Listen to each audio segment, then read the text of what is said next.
What unfolds when a cadre of racist men preys upon the wrong black woman, assuming she's a fragile mark, only to discover she is a former Navy SEAL? Witness as she turns the tables on the group, unearthing a staggering conspiracy that ignites widespread justice against the poison of racism within the community. A gentle, golden light poured over the park, painting the worn paths with the long, dancing shadows of ancient trees. The sound of children's laughter, a joyful echo from a distant playground, wove through the soft melody of birdsong. On an isolated bench, positioned near the tranquil waters of a small pond, Zara Cassidy sat in perfect stillness, absorbing a precious, fleeting moment of peace in the heart of the afternoon. Her black leather jacket lay beside her, showing a powerfully sculpted frame clad in a simple charcoal t-shirt and dark jeans. A whisper of a scar on her forearm, catching the sunlight, was the sole clue to a history forged in conflicts far removed from this serene setting. Zara's gaze swept her surroundings, emotion born more from ingrained habit than any conscious suspicion. A runner jogged past, offering a respectful nod that she acknowledged in kind. Her years as a Navy SEAL had honed her senses to a razor's edge, and even now, long after her active service, she couldn't suppress the instinct to catalog the minutiae of her environment. The clumsy gait of a man several yards off, a cluster of youths lingering a moment too long by the swings. Nothing seemed overtly amiss, yet an unsettling current disturbed the air's tranquility. Across the expanse of green, a quartet of men loitered at the foot of a great old oak, their laughter sharp and cruel, slicing through the calm atmosphere like shards of glass. Their leader, a towering, broad-shouldered man enveloped in a black hoodie, rested against the tree with a predatory ease, his eyes raking over the park as if it were his personal hunting ground. Rex Goliath Corbin was not a man designed to go unnoticed. His shaven head reflected the afternoon sun, and a faded tattoo coiled up his neck, speaking of a life lived at society's jagged edge. He elbowed the man beside him, a sinewy character with a sparse, ragged beard, and gestured toward Zara. "That one," Goliath grumbled, his voice low yet carrying a distinct sneer, "sitting there so smug, like she owns the whole damn place." "A soft target." The man with the ragged beard, Scraps, let out a short, dry chuckle, cracking his knuckles with a sharp pop. "You think she'll give us a fight?" Goliath's lips twisted into a smirk. "She'll try. They always do." Zara felt the weight of their stare on her skin before she ever saw them, a subtle electric prickle that traced its way down her spine as her body instinctively tightened. She rotated her head with deliberate slowness, her eyes meeting theirs for a brief, charged instant. They did not look away. That was all the confirmation she needed. They were predators. She maintained a posture of pure relaxation, one arm resting casually along the back of the bench, the other resting calmly in her lap. Her breathing stayed slow and even, but her mind was already a whirlwind of calculation. 4 of them. The leader was heavy-set, the second was wiry and quick, and the other 2 were younger, likely in their early 20s, their arrogant stances broadcasting a dangerous overconfidence.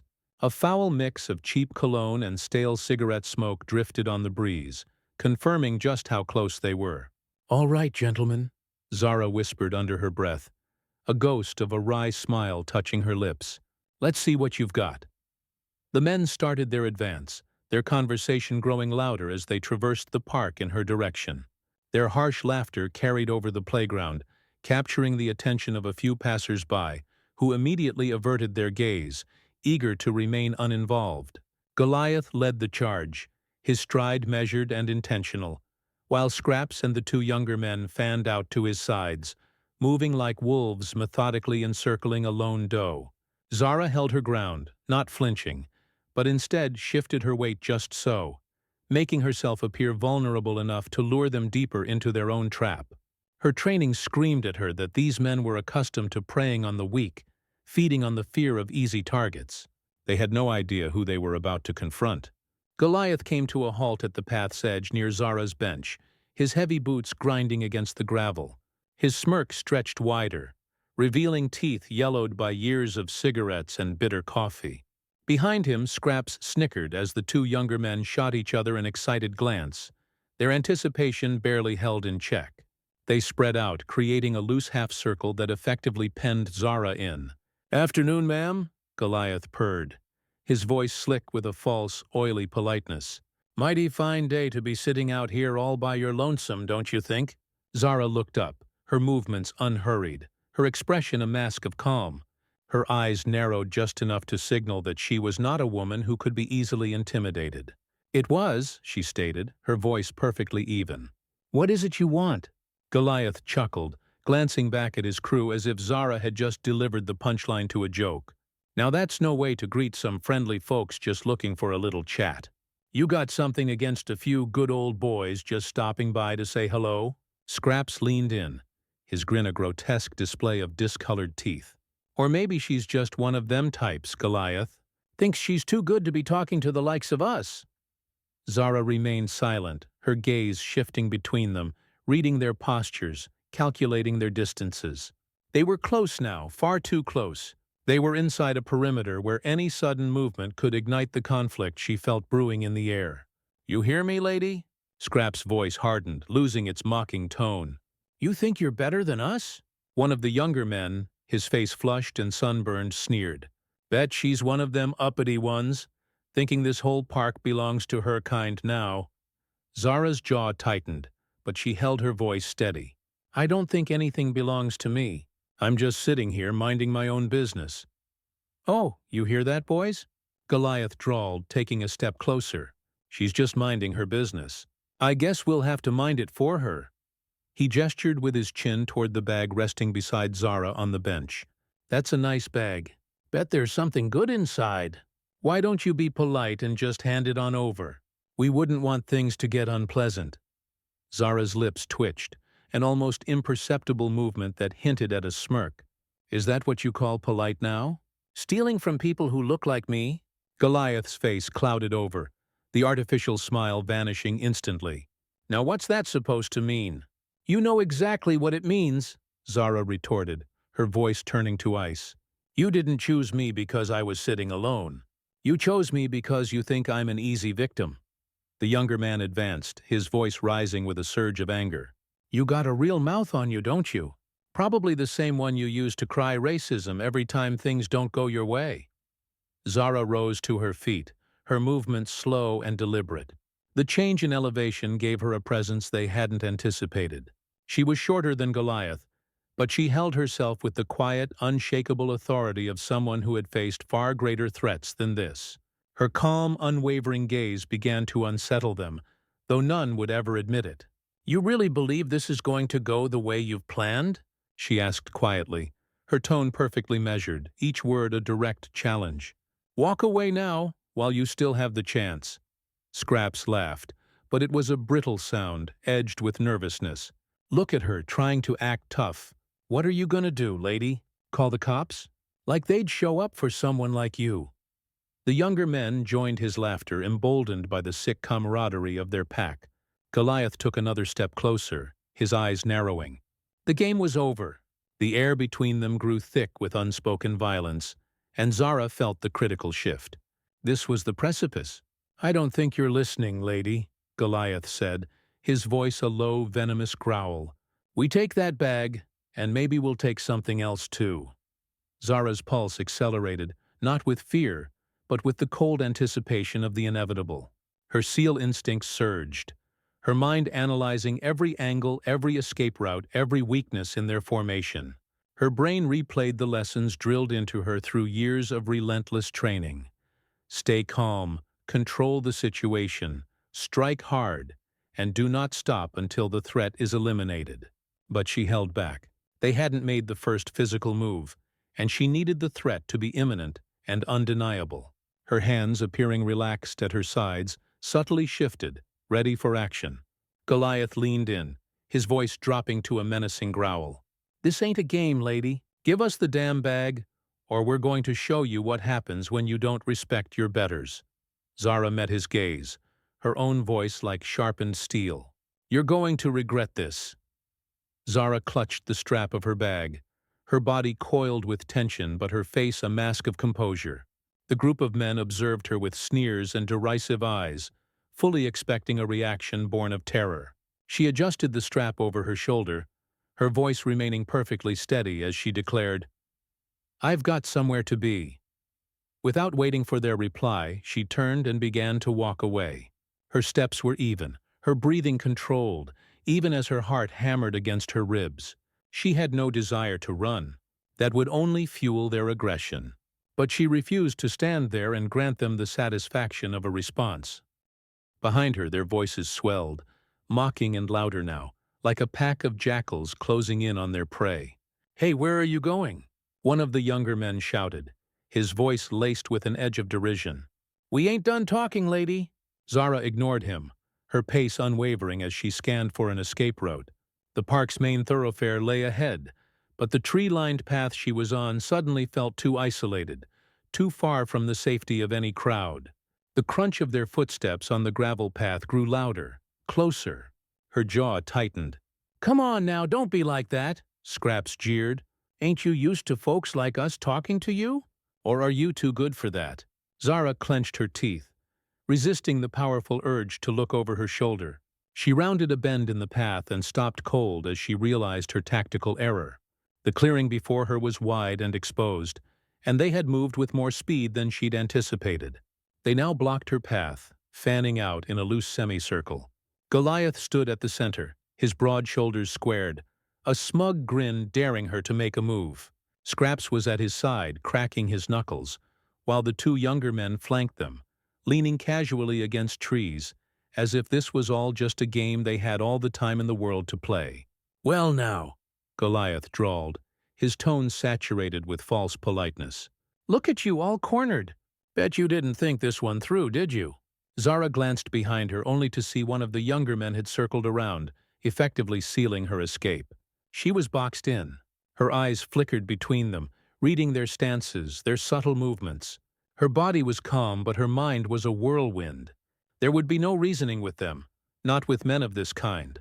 Goliath took another step forward, his grin widening. "You lost, sweetheart? This ain't your part of town." Zara met his gaze, her voice calm but as cold as ice. "I'm not lost. Now if you'll move, I'll be on my way." Scraps chuckled, stepping closer. "Oh, you think you can just walk away? Like we're just gonna let you? Nah, lady, you don't get it. This ain't a free ride for your kind." Zara's jaw tightened, but she kept her expression perfectly neutral. "I don't want any trouble." "Oh, we know you don't," Goliath sneered. "People like you never do. Just want to sit there all smug, acting like you belong, like you can just take up space like the rest of us. But see, that's the thing. You don't." One of the younger men pushed himself off the tree, pointing an accusatory finger at Zara. "She thinks she's better than us, you see it, right? The way she looks at us, like she's too good. Probably one of those types who cries racism every time something doesn't go her way." "Yeah," Scraps added, his voice sharpening. "Bet she's had it easy her whole life. Probably never worked a day for nothing. Everything handed to her just 'cause of some pity sob story." Zara exhaled sharply, her patience wearing dangerously thin. "You don't know anything about me." Goliath's smirk twisted into a full-blown sneer. "Oh, I know enough. You're just like the rest of them. Always looking for a handout, always expecting everyone else to step aside. Well, guess what? Not today." Zara shifted her weight slightly, adjusting her stance. Her calm, steely gaze did not waver. "I've already warned you. Walk away, and this ends here." Scraps threw his head back and laughed. "Warn us? Listen to her, Goliath. Think she's in charge here." "You ain't in charge of nothing, lady," Goliath growled, his tone darkening. "You're going to hand over that bag, and maybe, just maybe, we'll let you walk out of here without a bruise." Zara scanned their faces, her combat instincts taking over completely. These men weren't here for her bag. That was merely the pretext. This was about power, about making her feel small and helpless. They craved her submission. They wanted a performance. She stood her ground, her voice steady and sharp. "You've had your chance." The words had barely left her mouth before one of the younger men lunged at her. Zara sidestepped with fluid grace, her movements swift and precise. She didn't strike, not yet. Her SEAL training told her to act with speed and decisiveness, but she needed them to cross the line completely. Goliath's face contorted with rage as he barked, "What are you waiting for? Get her!" Goliath's command hung in the air for a mere second before the younger man lunged once more, this time with greater force. Zara moved with pure instinct, stepping aside and seizing his arm in one seamless motion. Using his own momentum against him, she twisted sharply, sending him sprawling to the ground with a cry of pain. He groaned, clutching his arm as he rolled onto his side, momentarily removed from the fight. The group froze for a heartbeat, their expressions shifting from smug confidence to stunned disbelief. Zara turned her attention to the others, her stance calm but unyielding. She adjusted the strap of her bag on her shoulder, her eyes narrowing. "I told you to walk away." Scraps sneered, though a newfound hesitation marked his movements. "Oh, you're going to regret that, lady." Goliath stepped forward, his imposing frame casting a shadow over her. "Think you're tough, huh? We'll see how long that lasts." He swung at her, a wide, clumsy blow meant to overwhelm rather than connect with skill. Zara ducked with an easy, practiced smoothness. She drove her elbow into his ribs as she rose, forcing him to stumble back, his breath catching in his throat. He clutched his side, his face a mask of pain and fury. "Come on, all of you," Goliath barked, motioning for the others. "Take her down." Zara's muscles tensed as the remaining men closed in. Scraps moved first, his fists raised, swinging wildly. She deflected his strikes with clean precision, her movements economical and deliberate. A sharp kick to his knee sent him reeling, his balance faltering just enough for Zara to shove him backward. He hit the ground with a heavy thud, cursing loudly. The younger man who had been leaning against the tree charged her next, his approach more cautious but no less aggressive. Zara stepped into his attack, blocking his swing and driving the palm of her hand into his chest. The impact forced him to stagger back, gasping for air, though he managed to remain on his feet. He glared at her, his face flushed with exertion. "You're going to pay for that," he growled, circling her warily. Zara didn't reply. Her eyes locked on him, her body poised to react. She felt the familiar burn of adrenaline surging through her veins, her focus becoming razor-sharp. This wasn't just a fight. It was a matter of survival. Goliath recovered and advanced again, his movements slower but more deliberate this time. "You think you're some kind of hero?" he spat. "You think you can just walk into our park and show us up?" Zara turned to face him fully, her voice calm but firm. "This isn't your park, and I'm not the one showing anyone up. You've done that to yourselves." Her words only seemed to fuel his rage. He feinted left, then threw a punch aimed at her head. Zara ducked and countered with a swift strike to his torso, followed by a low kick to his shin. Goliath stumbled but stayed upright, his fists swinging again, more from raw frustration than any strategy. Zara sidestepped effortlessly, forcing him to overextend and lose his balance. "Come on, Goliath," Scraps shouted, struggling back to his feet. "Stop playing around." Zara caught a flicker of movement in her periphery and turned just in time to block an attack from one of the younger men. He had grabbed a thick tree branch, swinging it like a crude club, but Zara stepped inside his reach and twisted it from his grasp. A quick shove sent him backward, and he tripped over his own feet, landing hard on the gravel path. Goliath roared in frustration, charging at her with everything he had. This time Zara let him come closer, sidestepping at the last possible second and using his momentum to drive him into a nearby tree. The impact was solid, and Goliath staggered, clutching the rough bark for support as he tried to regain his footing. Scraps, emboldened by her brief distraction, lunged at her from behind. Zara sensed his presence and spun, catching him mid-charge. She delivered a sharp elbow strike to his chest, followed by a powerful push that sent him crashing to the ground once more. The fight was chaotic and relentless, but Zara's movements were precise, her training evident in every calculated blow. Still, she was not unscathed. Her ribs ached from a poorly blocked punch, and her forearm throbbed where the younger man's branch had grazed her. But she pushed the pain aside, her focus unbroken. Goliath stumbled back into the clearing, his face a mask of fury. "You think this is over?" he snarled, his voice a mixture of anger and desperation. "You're going to regret this, lady. You're going to regret messing with us." Zara straightened, her breathing steady despite the exertion. "No," she said, her tone ice-cold. "You're the one who's going to regret it." The remaining men, bruised and battered, exchanged uncertain glances. Scraps was slow to rise, his confidence visibly shattered. One of the younger men backed away, muttering something under his breath about the fight not being worth it. But Goliath wasn't finished. His pride and his ego wouldn't let him retreat. "You think you've won?" he spat. "You don't know what you've started." Zara's eyes narrowed. "Then let's finish it." But before either of them could move, a distant sound pierced the tension. The faint wail of approaching sirens. The gang's heads snapped toward the sound, their expressions shifting from anger to uncertainty. Goliath's eyes narrowed, his mind racing to decide whether his pride was worth the risk of getting caught. "You hear that?" one of the younger men muttered, taking a cautious step back. "Cops are coming." "So what?" Goliath barked, his voice rising in frustration. "We're not done here." Scraps wasn't so sure. He shifted his weight uncomfortably, glancing at Goliath. "Look, man, this ain't worth it." "Shut up," Goliath growled, pointing a finger at him. "We don't run. We finish this." Zara stood her ground, her breathing even despite the ache spreading through her ribs. She could see the fractures forming in their unity, the cracks in the facade of confidence that had emboldened them earlier. The sirens grew louder, closer, a promise of intervention that the gang couldn't ignore. "Goliath," the younger man said again, his voice more urgent. "She's not worth it. Let's go." Goliath turned back to Zara, his eyes blazing with rage and frustration. He took a step toward her, his fists trembling at his sides. For a moment it looked like he might push forward. Consequences be damned. But then the sirens gave a sharp rising wail, close enough now that the red and blue flashes of police lights became visible through the trees. "Damn it!" Goliath cursed, his voice cracking with anger. He shot Zara a venomous glare. "This ain't over."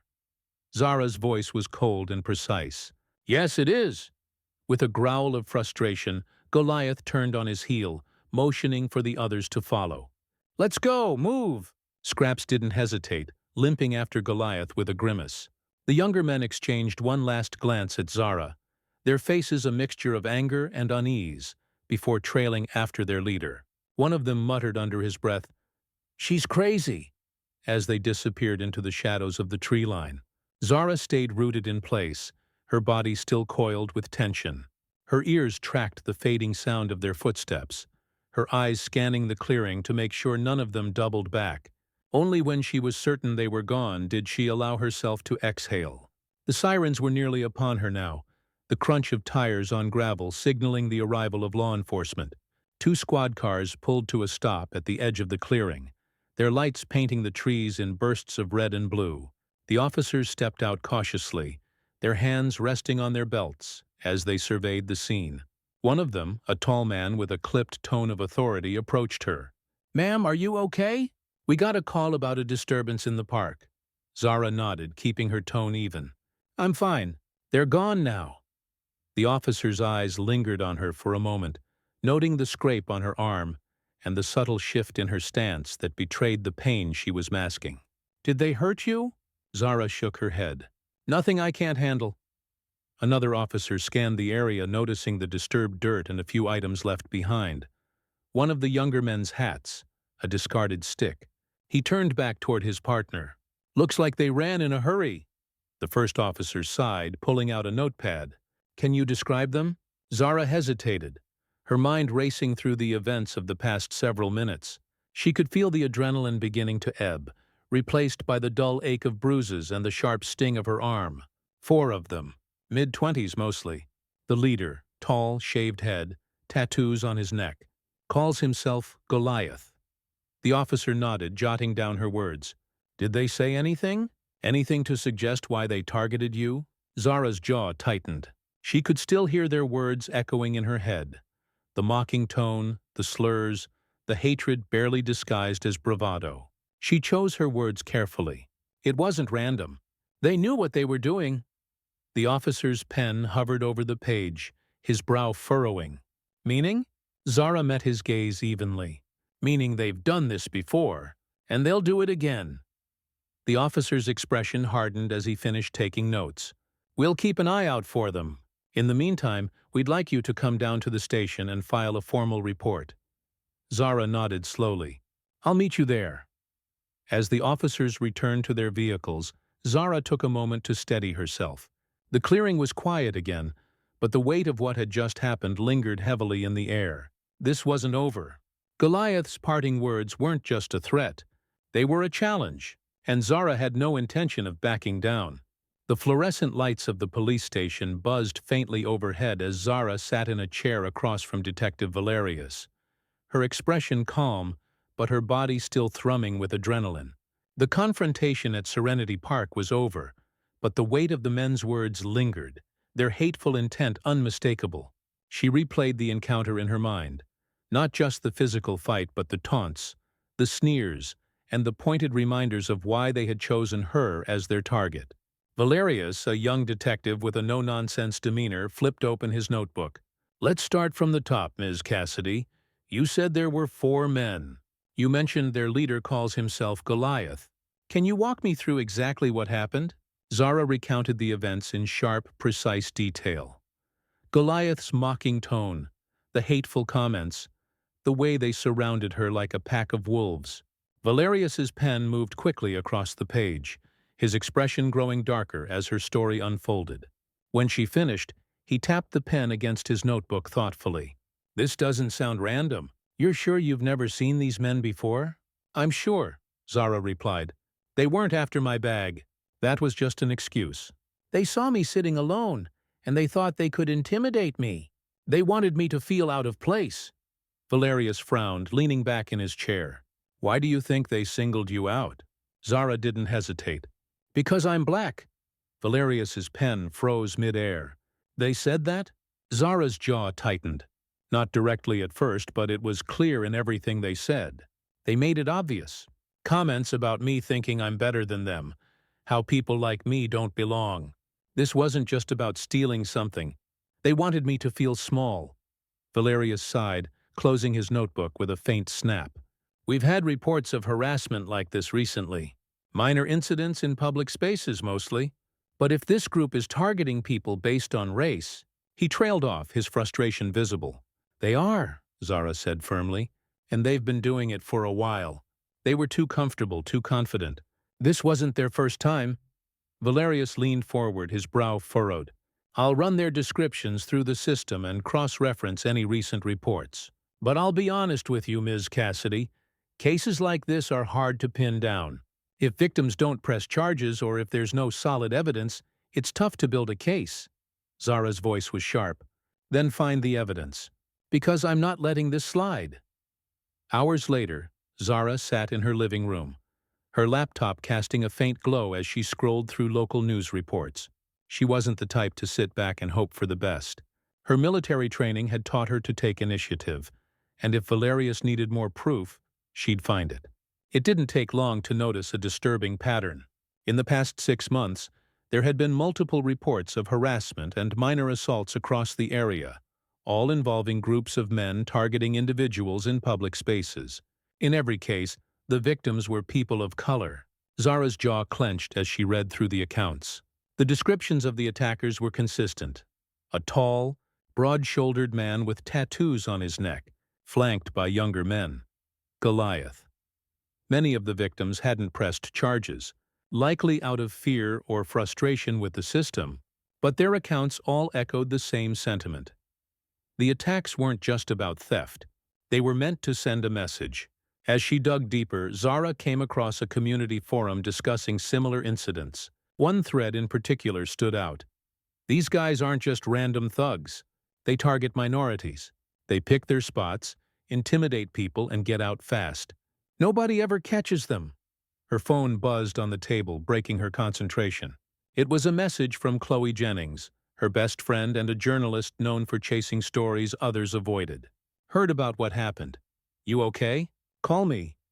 Zara didn't hesitate. She hit the call button, and Chloe picked up on the first ring. "Zara, I saw the news. What happened?" Zara explained everything. The attack, the hateful remarks, and the patterns she'd uncovered. Chloe was silent for a moment before replying, her voice grim. It sounds like this isn't just a group of punks. If they're this organized and targeting minorities, this could be a hate group. That's exactly what it is, Zara said. And I'm not letting them get away with it. Chloe sighed. I get it, but these people are dangerous, Zara. If you dig too deep, they came after me because they thought I'd back down, Zara interrupted. That I'd just let it happen. They were wrong. There was another pause before Chloe spoke again, her tone resigned but supportive. What do you need? Anything you can find, Zara replied.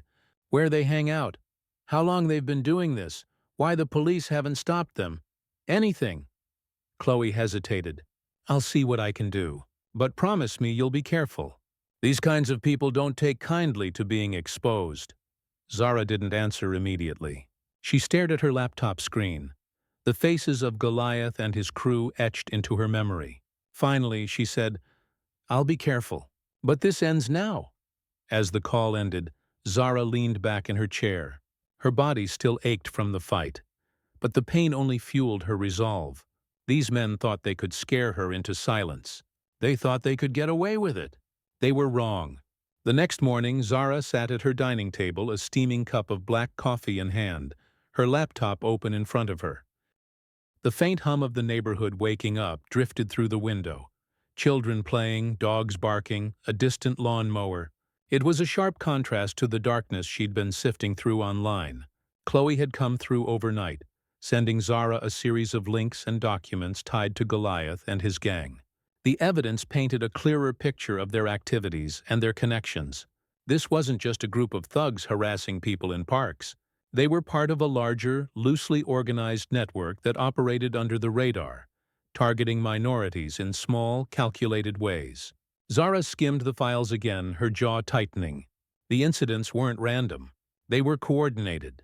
Assaults, vandalism, and intimidation tactics were all aimed at driving fear into specific communities. And there were rumors of a leader above Goliath, someone who was pulling strings and keeping the group in line. Her phone buzzed, breaking her concentration. It was Detective Valerius. Cassidy, she answered, her tone sharp. Morning, Valerius said. His voice was tight, as though he hadn't slept much. I've been looking into the names you gave me. You were right. This Goliath guy isn't some random punk. He's tied to a string of reported incidents, and his group's been causing trouble for months. I could have told you that, Zara replied. What are you doing about it? That's the problem, Valerius admitted. Most of the victims didn't press charges, so there's no paper trail. It's hard to connect everything legally. Then make a trail, Zara snapped. If I can find this much information on my own, you have the resources to dig deeper. Don't tell me your hands are tied. Valerius sighed heavily. Look, I want to take these guys down as much as you do. But without solid evidence, anything we do could blow up in court. If they walk, it's over. Zara clenched her teeth. She hated the bureaucracy of justice systems, the endless hoops to jump through while people like Goliath continued to operate unchecked. So what's your plan? Valerius hesitated. There's a rumor floating around the station that Goliath's crew might be connected to a bigger group. We're talking hate crimes, maybe even domestic terror activity. If that's true, the feds might get involved. Zara leaned forward, her eyes narrowing. And that means we need something concrete before we can escalate it, Valerius said. We're working on it, but it's going to take time. Zara's lips pressed into a thin line. Time wasn't something she was willing to give men like Goliath. I'll do my part, she said finally. But you better be ready when I bring you something. Valerius sighed again. Don't do anything stupid, Cassidy. She hung up without answering. That evening, Zara found herself in a nondescript coffee shop across town, sitting across from Chloe. The journalist looked tired but determined, her laptop open beside her as she flipped through notes. This is bigger than we thought, Chloe said, sliding a folder across the table. Goliath's gang is just one piece. There are at least 3 other groups like his operating in the region. Different names, different tactics, but the same goal. Intimidation. Zara flipped through the folder, her frown deepening with each page.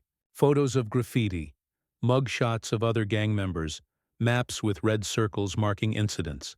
It was a coordinated effort designed to instill fear and exert control. "This isn't just about harassment," Zara muttered. "They're trying to push people out, make them feel unsafe in their own neighborhoods." Chloe nodded grimly. "And they've been getting away with it because the incidents are small enough not to draw national attention. Nobody's connecting the dots." Zara's mind raced. She could feel the pieces falling into place, each one more damning than the last. If they could find the leader above Goliath, they might be able to dismantle the whole operation. "What about funding?" Zara asked. "No way, this is just a few angry men with too much free time. Someone's backing them." "That's the tricky part," Chloe said. "There's talk of private donations, maybe even ties to certain groups, but nothing solid yet." Zara leaned back, her arms crossed. "Then we go after Goliath first.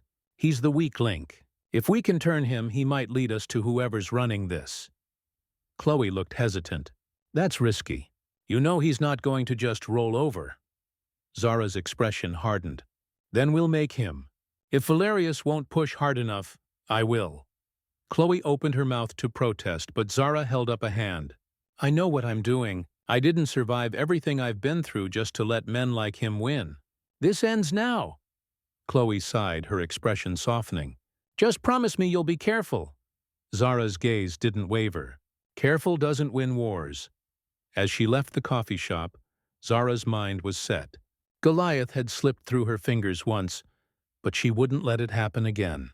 He was the key to unraveling this entire operation, and she was going to bring him down, no matter what it took. Zara moved through the shadows of the city like a ghost, her presence unnoticed by the world around her. The soft hum of distant traffic provided a steady backdrop as she approached the rundown bar Chloe had flagged in her research. Goliath and his crew had been known to frequent this place, a seedy, dimly lit dive on the edge of town where the air was thick with cigarette smoke and bad intentions. She stopped just short of the entrance, blending into the shadows as she scoped out the area. Two men stood near the door, chatting idly, their voices low but their body language defensive. They weren't dressed like Goliath's crew, but Zara knew better than to trust appearances. She adjusted her cap, pulling it lower over her face, and slipped inside without drawing their attention. The bar was a dark, claustrophobic space, the kind of place where people went to disappear. Zara's eyes adjusted quickly, scanning the room for familiar faces. She spotted Scraps almost immediately, sitting in a booth with one of the younger men from the park. They were hunched over their drinks, their conversation animated. Neither of them noticed her as she moved toward the bar. The bartender, a wiry man with a face like weathered leather, glanced up as she approached. "What'll it be?" "Information," Zara said quietly, sliding a 20 across the counter. "I'm looking for someone." Big guy, shaved head, tattoos on his neck. "Goes by Goliath." The bartender's expression didn't change, but his eyes flicked toward the booth where Scraps sat. "Never heard of him."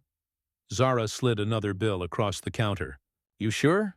He hesitated, glancing toward the booth again before leaning in. "They were here earlier. Left in a hurry when word got around the cops were looking for him. Heard him mention something about the warehouse on Ironworks Avenue. That's all I know." Zara nodded, slipping him one more bill for good measure. "Thanks." She left the bar as quietly as she'd entered, her mind already working through the possibilities. Ironworks Avenue was in the industrial part of town, a maze of abandoned warehouses and forgotten factories.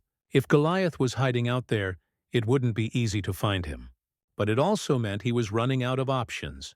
An hour later, Zara crouched behind a stack of rusted shipping containers, her eyes fixed on a dimly lit warehouse.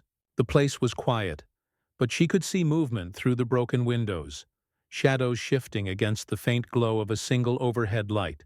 Her instincts told her she'd found the right spot. Goliath's crew wasn't big enough to maintain full security, but she knew better than to expect an unguarded hideout. She scanned the area, her SEAL training guiding her assessment of potential entry points and threats. Two figures stood near the main entrance, their postures tense. One of them was smoking, the orange glow of the cigarette briefly illuminating his face. Zara recognized him as one of the younger men from the park. The other was unfamiliar, but his build suggested he wasn't someone to take lightly. Zara's breath was steady as she formulated her plan. She needed to get inside without drawing attention, but she also needed leverage. If Goliath was here, he wouldn't give up anything willingly. Not without a reason. Slipping around the side of the warehouse, Zara found a broken window partially hidden by overgrown bushes. She tested the frame carefully, wincing as it creaked faintly under her touch. Sliding inside, she landed silently on the concrete floor, crouching low as she surveyed the space. The warehouse was as dilapidated as she expected, its walls streaked with grime and its air heavy with the smell of oil and decay. The faint murmur of voices reached her ears, and she moved toward the sound, keeping to the shadows. Goliath's voice was unmistakable, a low growl that carried authority even in a whisper. "I told you we lay low until this blows over. No more park jobs. Not until I say so." Scraps' response was quieter, his tone tinged with frustration. "You're acting like we can just sit on our hands. People are asking questions." "Let them ask," Goliath snapped. "We don't move until I say so. End of discussion." Zara crept closer, her footsteps silent on the concrete. From her vantage point behind a stack of crates, she could see Goliath standing near a makeshift table, his large frame illuminated by the weak light overhead. Scraps and another man sat nearby, their body language tense. A handful of others lingered in the shadows, their faces indistinct but their presence clear. She needed a way to draw Goliath out, something to force his hand without putting herself in immediate danger. Reaching into her pocket, she pulled out her phone and quickly typed a message to Chloe. "Found him. Warehouse on Ironworks. Call Valerius now." As she hit send, she adjusted her stance, preparing for the next move. She wasn't leaving without answers, but she wasn't reckless enough to take on Goliath and his crew alone. The sirens had bought her time at the park, but this time she'd need more than luck to win. Zara's voice cut through the tense silence. "Goliath!" The room froze, every head snapping toward her. Goliath's eyes narrowed as he stepped forward, his face darkening with recognition. "You!" Zara straightened, her expression calm but her gaze sharp. "We're going to have a conversation." Goliath laughed, the sound low and menacing. "You think you can just walk in here and start making demands?" Zara's tone was cold as steel. "I think you're going to tell me everything I want to know. Because if you don't, this place will be swarming with cops in less than 5 minutes." Goliath's smirk faltered just for a moment before he recovered. "You don't scare me." Zara stepped closer, her stance unyielding. "You should be." Goliath's crew exchanged uneasy glances, their earlier bravado fading as Zara stepped closer. Her calm, unyielding presence filled the room, her words cutting through the tension like a blade. "You've got guts," Goliath said, his voice strained as he tried to hold on to his confidence. "But guts don't mean much when you're outnumbered." Zara's sharp gaze swept the room, counting the men. 5 in total, including Goliath. Her expression didn't waver. "Outnumbered? I've seen worse odds. And guess what? They didn't win either." Goliath's fists clenched at his sides. "Big talk. You think you're some kind of hero?" "No," Zara replied coldly. "I'm just the one who's going to make sure you answer for what you've done." Before Goliath could respond, the faint wail of police sirens reached the warehouse. The sound grew louder, the flashing blue and red lights casting shifting shadows across the grimy walls. Goliath froze, his smirk finally slipping into an expression of genuine alarm. "You called the cops?" Scraps spat, his voice rising in panic. He looked toward the exit, his instincts screaming at him to run. Zara's voice was steel. "You think I came here without a plan? It's over. Don't let her scare you." Goliath barked, his voice cracking under the weight of his own uncertainty. "We've handled worse than this." "Have you?" Zara said, stepping forward. "Because from where I'm standing, you're about to lose everything." The sound of tires crunching gravel outside was followed by slamming car doors and the muffled voices of officers approaching the warehouse. Goliath's crew shifted uneasily, looking to their leader for direction, but even he seemed momentarily at a loss. "Goliath, what do we do?" one of the younger men whispered urgently. Goliath turned on him, his face twisting in frustration. "Shut up and stay put. We're not running." Zara's voice cut through the rising chaos. "You don't have to run, but you will face the consequences." Scraps, his nerve finally breaking, bolted toward the back exit. Zara moved like a flash, intercepting him before he could reach the door. She grabbed his arm, twisting it behind his back with practiced precision and forcing him to his knees. He yelped, his bravado crumbling into panic. "You're not going anywhere," Zara said evenly, her grip firm. Goliath and the others stared, their hesitation giving the officers outside time to act. The front doors burst open, and a team of uniformed police stormed in, their weapons drawn but their voices commanding. "Police, hands in the air," one officer barked. Goliath's face twisted in rage, but he raised his hands reluctantly. The younger men followed suit, their fear outweighing their loyalty to their leader. Within moments, the officers moved in, quickly restraining the group and placing them in handcuffs. Zara released Scraps, stepping back as an officer took over. She straightened, her sharp gaze still fixed on Goliath as he was cuffed and pulled to his feet. "You think this changes anything?" Goliath snarled at her. "You think you've stopped us?" Zara stepped closer, her voice low enough that only he could hear. "You're done. The people you've hurt, the fear you've spread. It ends here, and if there's anyone above you, I'll find them too." Goliath glared at her, his bravado now a hollow shell. The officers led him and his crew out of the warehouse, their voices fading as the group was escorted to waiting squad cars. Detective Valerius approached Zara, his expression a mix of relief and respect. "You weren't kidding when you said you'd bring us something concrete." Zara crossed her arms, her posture unwavering. "You've got them now. Don't let them slip through the cracks." Valerius nodded. "We'll make sure they don't. You've done more than your part here, Cassidy." Zara didn't respond immediately. Her eyes lingered on the warehouse, the echoes of the confrontation still fresh in her mind. Finally, she said, "This isn't over. Goliath's just a piece of the puzzle. There's someone bigger pulling the strings, and I'm going to find them." Valerius frowned. "We'll do what we can, but don't go after them alone. You've already done enough." Zara gave him a small, cold smile.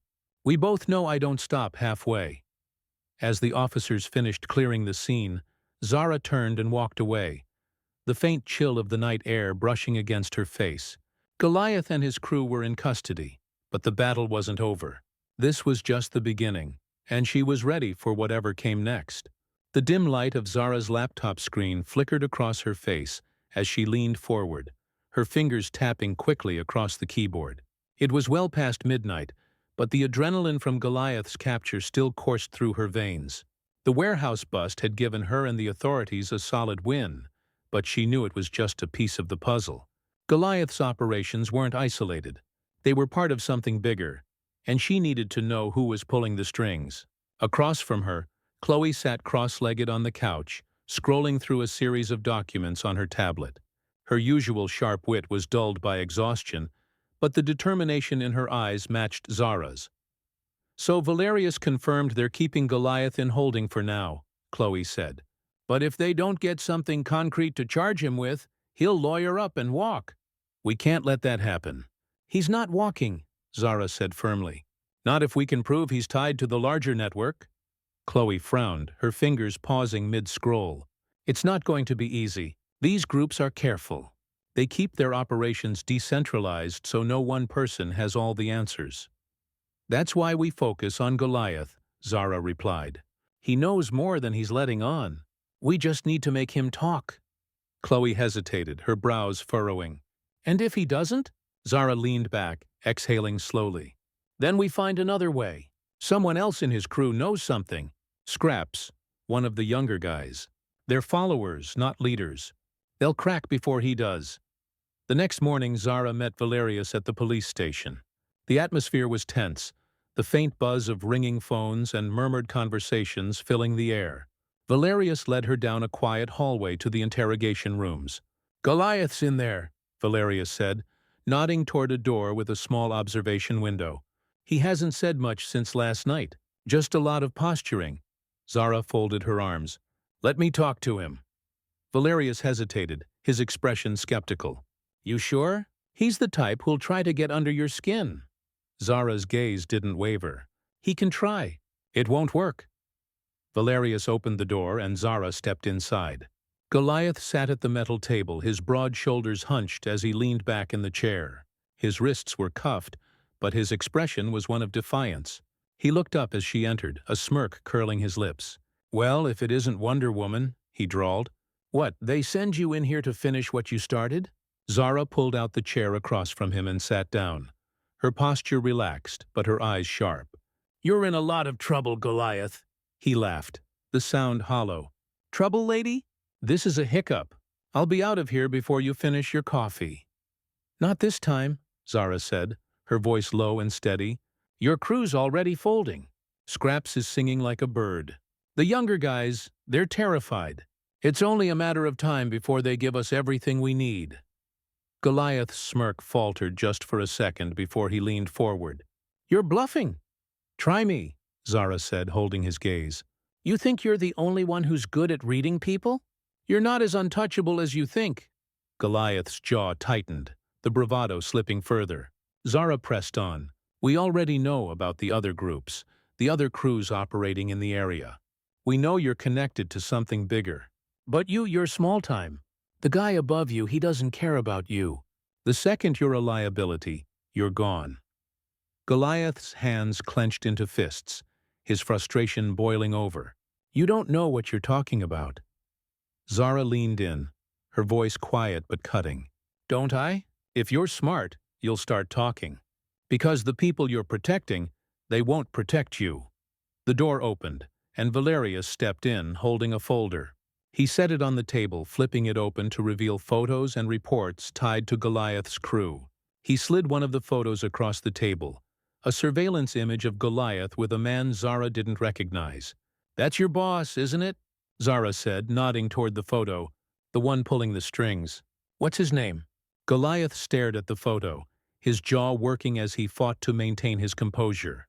The silence stretched thick and heavy until finally he slumped back in his chair. "You don't get it," he muttered, his voice bitter. "Even if I told you, it wouldn't matter. He's untouchable." Zara's eyes narrowed. "Let us worry about that." Goliath hesitated, his gaze flicking between Zara and Valerius. For the first time, the cracks in his facade were fully visible. "His name's Silas Croft. He's the one running things." Zara exchanged a glance with Valerius, her expression hardening. They had a name, but it wasn't over yet. Later, as Zara and Chloe reconvened at the coffee shop, the weight of the name Goliath had given them hung between them.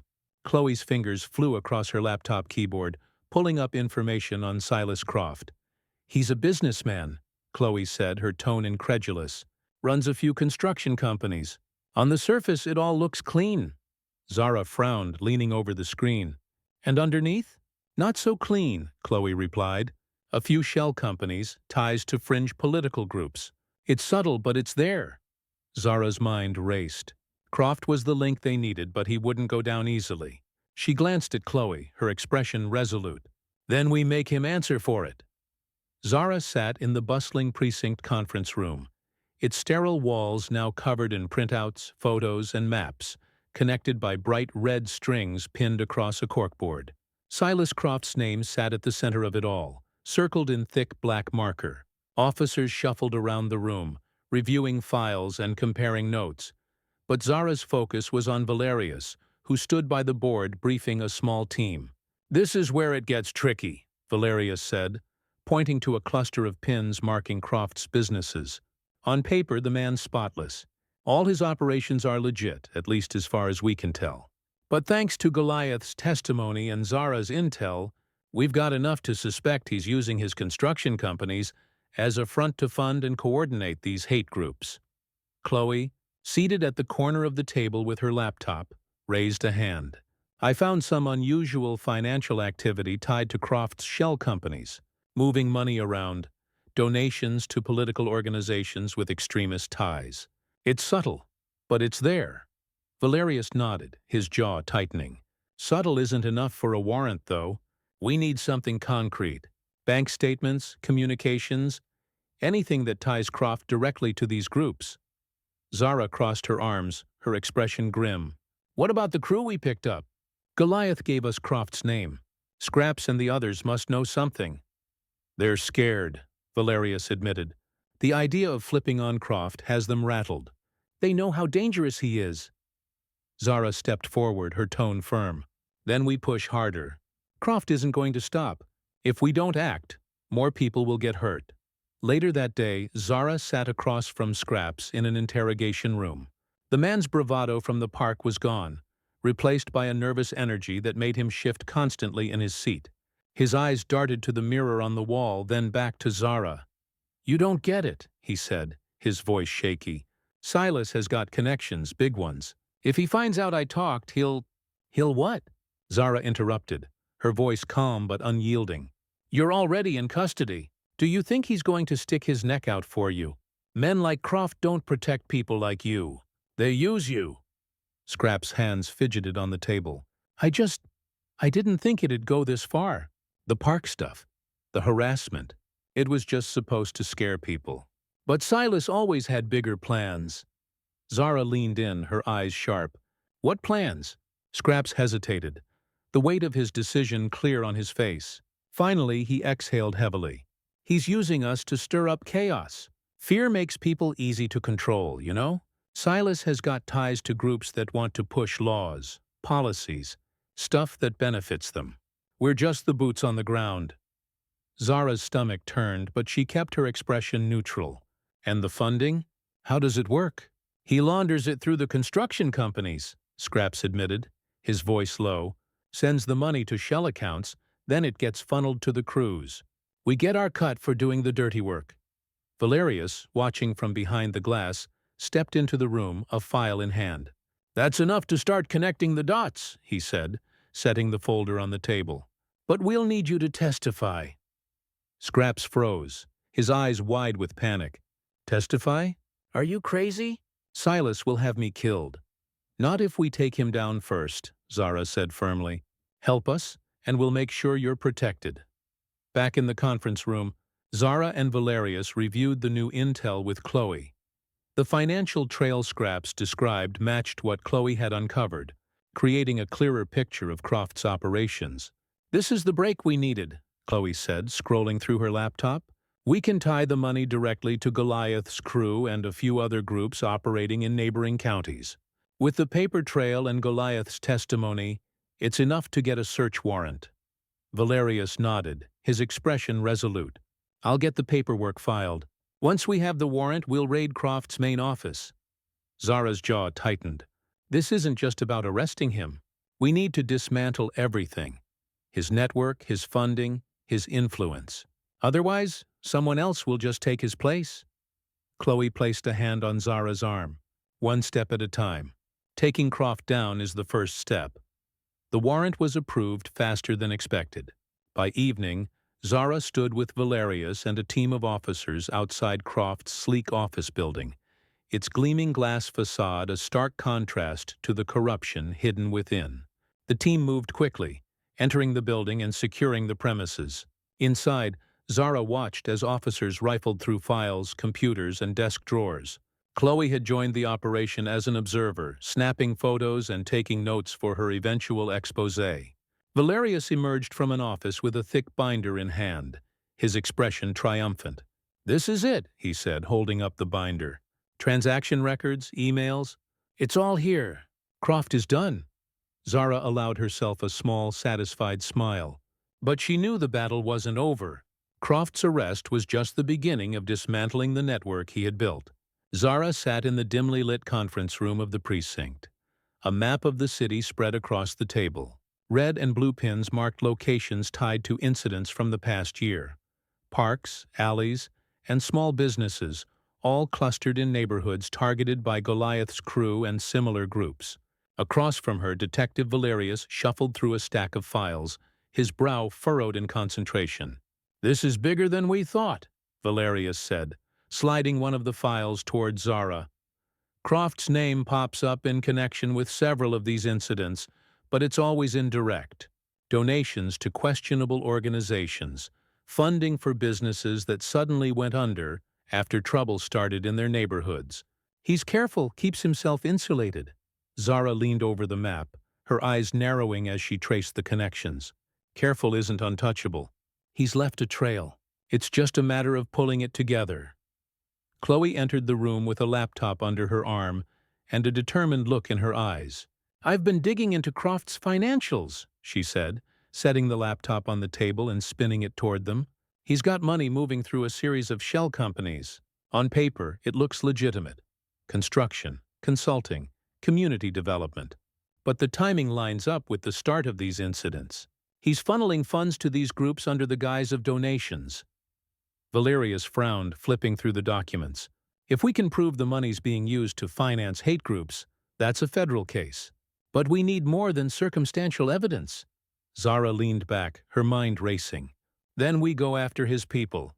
Goliath might not know much beyond his orders, but someone in Croft's circle does. He's not doing this alone. Chloe nodded, her fingers flying across her keyboard. If we can find out who's handling the logistics, fund transfers, meeting locations, that might give us what we need.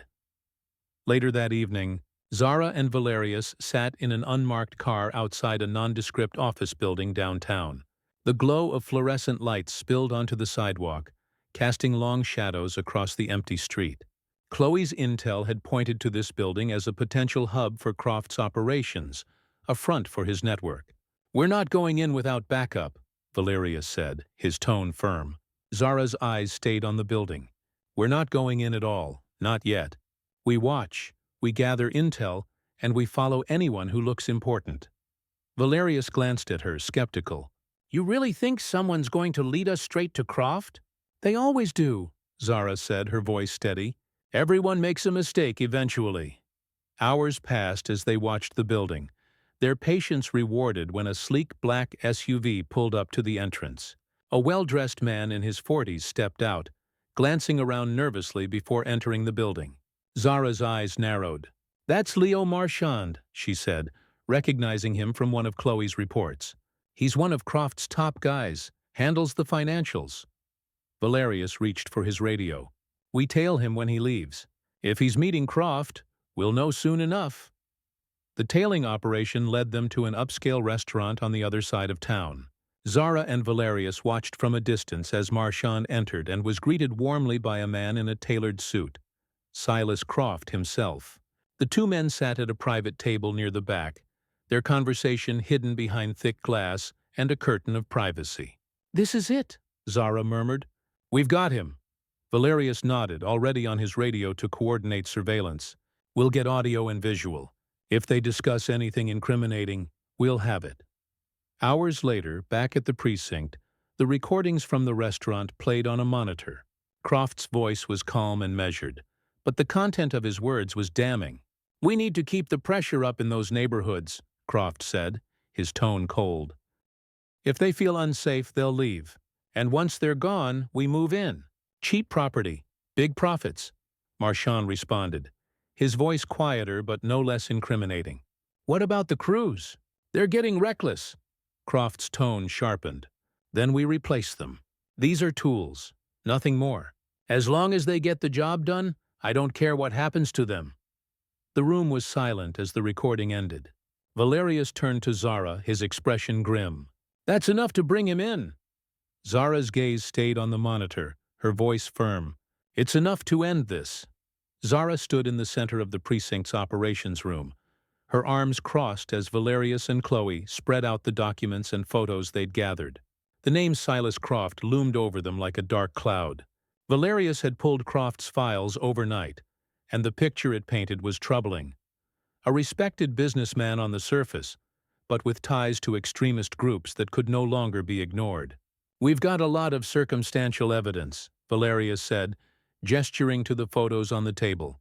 "Connections to fringe groups, suspicious payments moving through his shell companies, but nothing solid enough to take him down." "He's careful," Chloe added. "Everything about his public image screams respectability. Charitable donations, community projects, clean records. But these payments, they're too clean, almost like someone went out of their way to cover something up." Zara leaned forward, scanning the documents. Her finger traced a line on one of the financial reports. "These payments, they're too consistent. Same amount, same intervals. That's not charity. That's funding." Chloe nodded, her eyes narrowing. "And guess where they're going? Small organizations with vague descriptions. Community initiatives. Local improvement groups. All dead ends.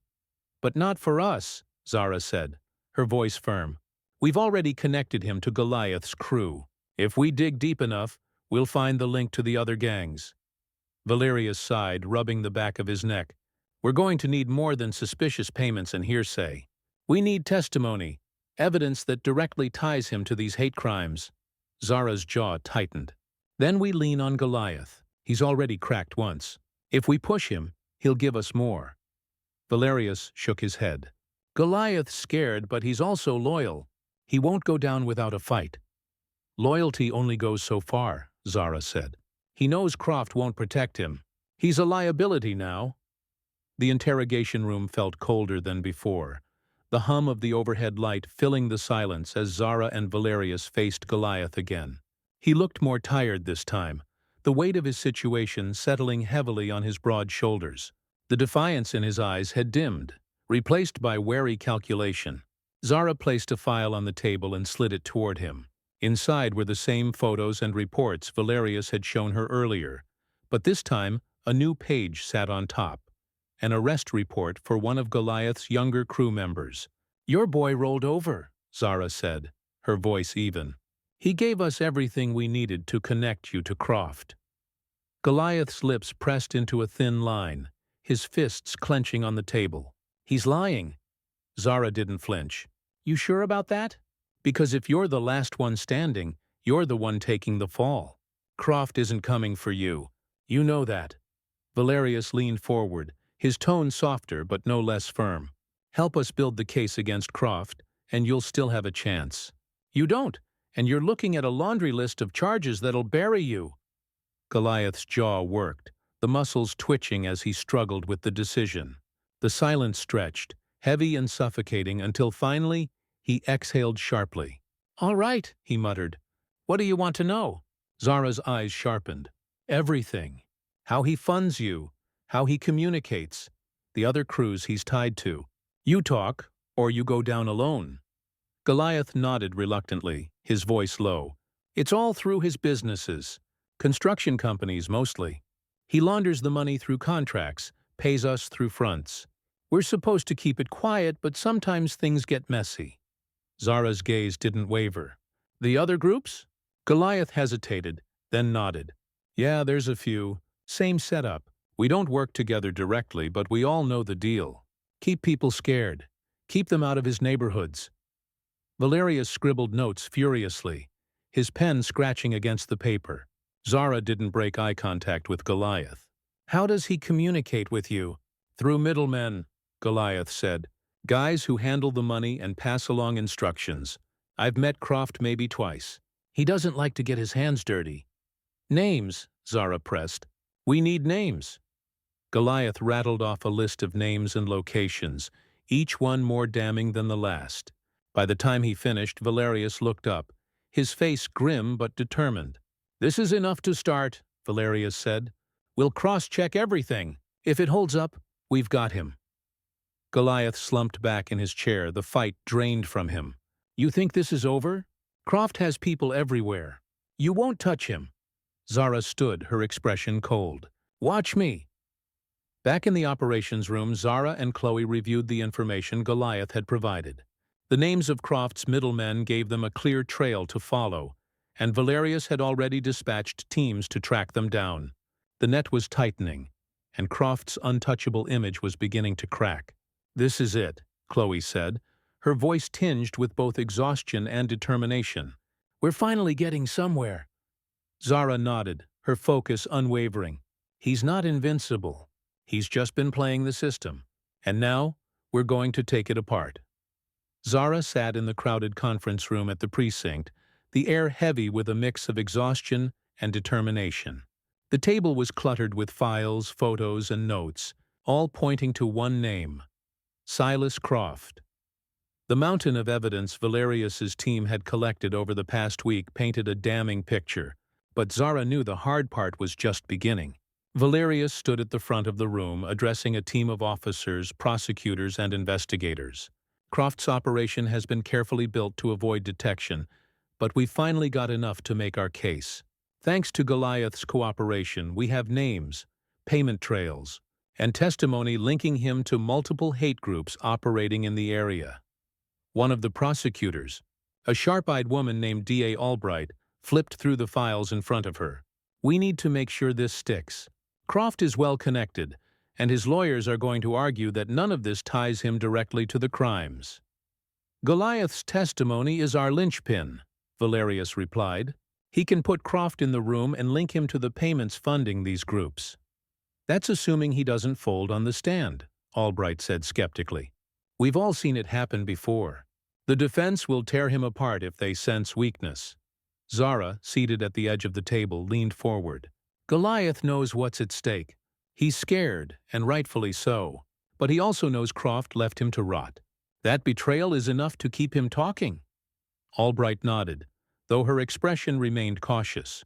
"Even so, we need more than his word. We need to show the jury a clear, undeniable connection between Croft and these crimes." Chloe, sitting beside Zara with her laptop open, chimed in. "We've got financial records that show money flowing from Croft's companies to shell accounts tied to Goliath's crew and others like them. And those accounts are directly linked to payments for materials used in their operations. Flyers, graffiti supplies, even weapons in some cases. Not to mention the communication logs," Zara added.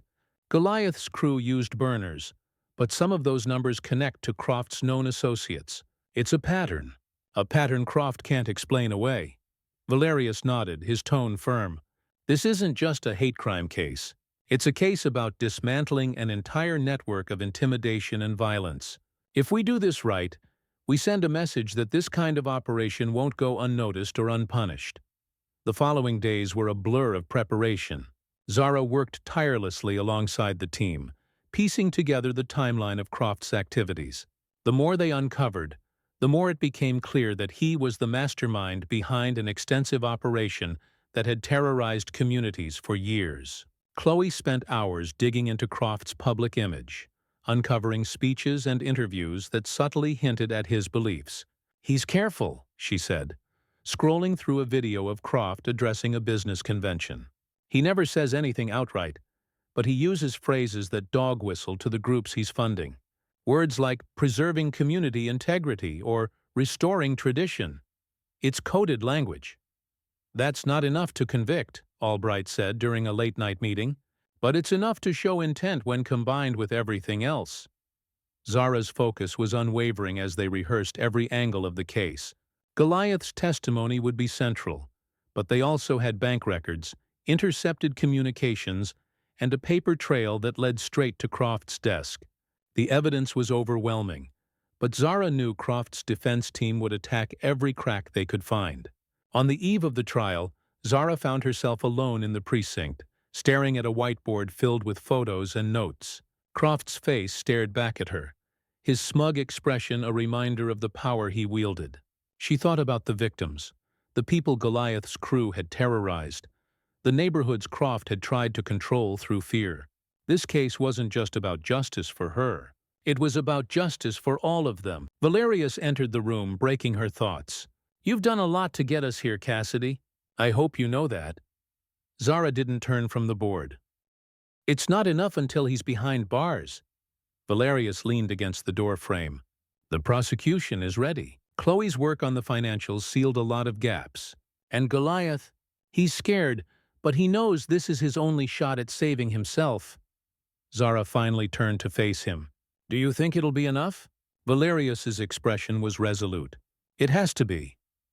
The courtroom was packed the next day as the trial began, the air thick with anticipation. Croft sat at the defense table, his expensive suit and calm demeanor projecting confidence. But Zara could see the tension in his clenched jaw, the way his eyes darted toward his lawyers when the prosecutor began presenting their case. Goliath's testimony was a turning point.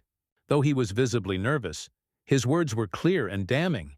He detailed the payments, the orders, and the unspoken understanding that Croft was the man at the top. The defense attempted to discredit him, pointing out his criminal record and his plea deal, but the prosecution countered with the mountain of evidence that corroborated his story. By the end of the first day, it was clear that the case was strong, but Zara knew the fight wasn't over yet. The courtroom was tense, the kind of silence that made every shuffle of paper and every quiet breath sound deafening. Zara sat near the back, her arms crossed tightly as she watched the final day of the trial unfold. Chloe was beside her, a legal pad balanced on her lap, though her pen hadn't moved in minutes. All eyes were on the defense as Croft's high-powered attorney made his closing arguments. "Ladies and gentlemen of the jury," the defense attorney said, his voice smooth and confident, "my client is a respected businessman, a pillar of this community. The prosecution wants you to believe he masterminded a network of criminal activity based on nothing more than the word of a desperate man trying to save himself." The attorney gestured toward Goliath, who sat hunched at the witness table avoiding eye contact. "This is the kind of man you're trusting to build a case against Silas Croft? A man who's been arrested for numerous crimes, who only cooperated with the police to save his own skin? Is that the kind of testimony you'd stake your verdict on?" Zara's jaw tightened as the attorney continued, pointing out every crack in the prosecution's case, no matter how minor. "He was good, too good."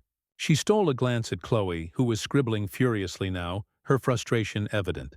Finally, the defense rested, and the prosecutor, D.A. Albright, rose to give her rebuttal. Her voice was clear, her tone precise as she walked to the center of the courtroom. "Ladies and gentlemen, the defense would have you believe that Silas Croft is nothing more than an innocent businessman caught up in a web of misunderstandings. But the evidence we've presented tells a different story." She turned to the jury, her gaze unwavering. "We've shown you financial records linking Croft's companies to the funding of hate groups. We've shown you communication logs that connect his associates to the planning and execution of violent acts. And we've heard testimony from someone who operated within this network, someone who had everything to lose by coming forward." Albright paused, letting her words settle. "Hate doesn't always wear a mask, and it doesn't always carry a weapon. Sometimes it hides behind a suit and a polished smile. But make no mistake, Silas Croft orchestrated this network of fear and intimidation. And today, you have the power to hold him accountable." With that, Albright sat down, her gaze steady as the judge dismissed the jury to deliberate. The waiting was unbearable. Hours passed, and Zara paced the courthouse lobby, her mind replaying every piece of evidence, every moment of the trial. Chloe leaned against the wall, her arms crossed as she watched Zara with concern. "You've done everything you could," Chloe said quietly. "It's out of your hands now." Zara didn't respond. She knew Chloe was right, but it didn't make the waiting any easier. Finally, a court officer stepped into the lobby. "The jury has reached a verdict." Zara and Chloe exchanged a glance before following the crowd back into the courtroom. The room was packed, the air electric with anticipation. Croft sat at the defense table, his expression unreadable as the jury filed back in. The foreman stood holding a piece of paper. The judge addressed him. "Has the jury reached a verdict?" "We have, Your Honor," the foreman replied. The courtroom held its collective breath as the foreman read the decision. "On the charge of conspiracy to commit hate crimes, we find the defendant, Silas Croft, guilty. On the charge of funding and organizing criminal networks, we find the defendant, Silas Croft, guilty." The words echoed in the room, and for a moment there was silence. Then a murmur spread through the crowd, a mixture of relief and tension breaking at last. Croft's calm facade cracked, his expression twisting with barely concealed rage as the judge began to address sentencing. Outside the courthouse, Zara stood on the steps, the crisp air filling her lungs as she watched reporters swarm the building. Chloe joined her, a small smile tugging at her lips. "You did it," Chloe said. "He's finally going to face justice." Zara didn't smile, though the weight on her shoulders felt lighter. This was just one battle. There are others like him out there. "And you'll deal with them too," Chloe said firmly. "But for now, this is a win." Valerius appeared, his face tired but satisfied. "They're recommending the maximum sentence. Croft won't see the outside of a cell for a long time." Zara nodded. "Good. That's where he belongs." As the crowd swirled around them, Zara allowed herself a brief moment of satisfaction. Justice had been served, but she knew her work wasn't over. The fight against hate was never truly done. But today, they'd taken a step forward. The air felt lighter now, though the gravity of everything that had transpired still hung heavy in her chest. Silas Croft was going to prison, his empire of fear and hate dismantled brick by brick. But Zara knew the fight wasn't over. Chloe joined her, handing her a coffee. "You should be proud of this. You took them down?" Zara took a sip, letting the warmth calm the ache in her ribs from the earlier confrontation. "It's a start. But this was bigger than Croft. There are others like him, people who think they can hide behind their money and power while pulling the strings." Chloe nodded, her expression thoughtful. "At least Goliath and his crew are off the streets, and they helped bring this whole thing crashing down." Zara's jaw tightened as she thought about the gang. Goliath, Scraps, and the younger men were all facing sentences of their own, though their cooperation with the authorities had lightened the consequences. Goliath in particular had played a pivotal role in exposing Croft's network, though Zara knew it was self-preservation, not remorse, that had driven him. "They'll pay for what they did," Zara said, her voice steady, "even if it's not as much as they deserve. They chose to help themselves, and it just happened to help the case." "Do you think they'll ever change?" Chloe asked, her tone hesitant. Zara shook her head. "That's not my concern. My concern is making sure people like them can't hurt anyone else. And for now they can't." Behind them, Valerius approached, holding a folder under his arm. His tired expression softened as he stopped beside them. "The sentencing for Goliath's crew is set for next month. Goliath will get at least 10 years, and the others are looking at 5 to 7, depending on how much weight the court gives their cooperation." Zara nodded, her lips pressed into a thin line. "That's enough to keep them from terrorizing anyone for a while." Valerius shifted uncomfortably. "It's not perfect, but their testimony was the key to taking down Croft. Without it, he'd still be walking free." Zara didn't respond immediately.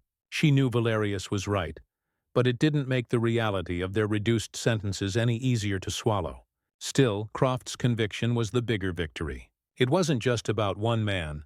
It was about sending a message to anyone who thought they could use fear and violence to control others. Later that evening, Zara sat on the bench in the same park where it had all started. The bruises on her ribs were fading, but the memory of that day was still fresh. She thought about the gang cornering her, the words they'd spat, the hatred that had fueled their actions. They had underestimated her, as so many others had before them, and in doing so, they had sealed their own fate. As the sun dipped below the horizon, casting long shadows across the park, Zara stood. Her work wasn't over, but for the first time in weeks she allowed herself to breathe. Justice had been served, and for now that was enough.